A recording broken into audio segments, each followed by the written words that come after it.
শোনো, তুমি যে গয়নাগুলো পরেছো সেগুলো কি সব সোনার? না না, এত গয়না কারো সোনার থাকতে পারে? সবই নকলি হবে। এরকম হাজার একটা কমেন্ট সেকশনে আসে, বাট আমি ইগনোর করে চলে যাই। বাট আজকে যে কমেন্টটা এসছে, ও মাই গড, কেউ কেউ বলে উঠেছে এই যে দেখতে পাচ্ছ ব্লু কালারের শাড়িটা, এই শাড়িটার দাম নাকি রয়েছে মাত্র 500 টাকা। আর এইসব শাড়ি নাকি ফুটপাতে বিক্রি হয়। ও মাই গড, আমি তো শুনে হাসতে হাসতে ধপ করে পড়ে গেছি। কেন বলো তো? কারণ যারা ফুটপাতে থাকে তারা তো ফুটপাতে জিনিস চিনবেই। তারা কোনোদিনও শপিং মল বা ডিজাইনার পিস যেগুলো হয় সেগুলো তো চোখেই দেখেনি। তারা 500 টাকার বেশি দাম দিয়ে যে শাড়ি কিনতে হয় সেই মেন্টালিটি নিয়েই কোনোদিনও জন্মায়নি। অ্যাকচুয়ালি কী বলো তো, আমি কোনো কিছু শো অফ করার জন্য ইউটিউবে দেখাই না, কারণ আমি সদ্য কোনো বড়লোক হওয়া মানুষ নই যে আমার কাছে এখন হুট করে টাকা এসছে বলে আমি সেগুলো শো অফ করব। আমি চাঁদ হঠাৎ করে পেয়ে যাইনি, আমি চাঁদ কপালে নিয়েই জন্য। আর থাকলো কথা সোনার গয়নায়, তোমরা যদি মনে করো ওগুলো সব নকল গয়না তাহলে তো খুবই ভালো, কংগ্রাচুলেশনস, তোমরা ঠিকই ভাবছো। আমি আমার নকল গয়না নিয়ে ভীষণ ভালো আছি। আর এবার আসা যাক এই শাড়ির কথাটায়। শাড়িটা যারা চেনো তাদের জন্য বলছি, সবাই নিশ্চয়ই বুঝতে পেরেছো এই শাড়িটা রয়েছে পিওর খাড্ডির ওপর কারদানা ওয়ার্ক করা। 500 টাকার কথা বলছে। 500 টাকায় কারদানা ওয়ার্ক করা একটা রুমালও কিনতে পাওয়া যায় না।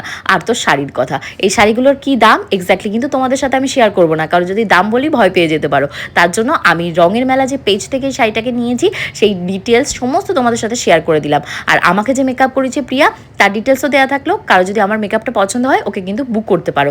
ভীষণই লাইট এবং ফ্যাশনেবল মেকআপ করে থাকে।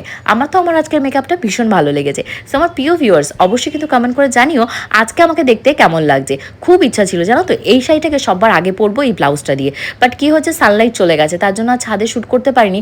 এত সুন্দর শাড়িটা, ফার্স্টে ভেবেছিলাম শাড়িটা আর পরবোই না, রোদ্দুর যেহেতু নেই, পরে আরেকদিন শ্যুট করবো। পরে ভাবলাম এই শাড়িটা যদি বিক্রি হয়ে যায় তাহলে তো আমি আর পরতেই পারবো না, কারণ এই ডিজাইনার শাড়িগুলো কিন্তু এক পিস করেই তৈরি হবে, কাস্টমাইজেশনও করা হবে। তোমার যদি মনে হয় আমি ব্লু কালারের সাথে অন্য কোনো কম্বিনেশনের কিছু নেবো সেটাও কিন্তু করে দেওয়া হবে। তাই তোমার জন্য যে শাড়িটা রেডি হবে একমাত্র তুমিই পরবে, রাস্তায় পরে বেরোলে সবাই তোমার দিকেই তাকাবে। আর এই যে দেখতে পাচ্ছ ব্লাউজটা, এই ব্লাউজটা কিন্তু এটার সাথে আলাদা করে কিনতে হবে। এই ব্লাউজগুলো স্টার্টিং রেঞ্জ 1500 থেকে রয়েছে আপ টু 5000 7000। আমি কিন্তু 3500-এর একটা ব্লাউজের অর্ডার দিয়ে দিয়েছি, মনে আছে লাস্ট টাইম পরেছিলাম হোয়াইট কালারের, ওরা বললো ওটা নাকি আর স্টকেই নেই। আমি তো ভীষণ খুশি, বাঁচা গেছে, আমিই পরবো আর কেউ পরবে না।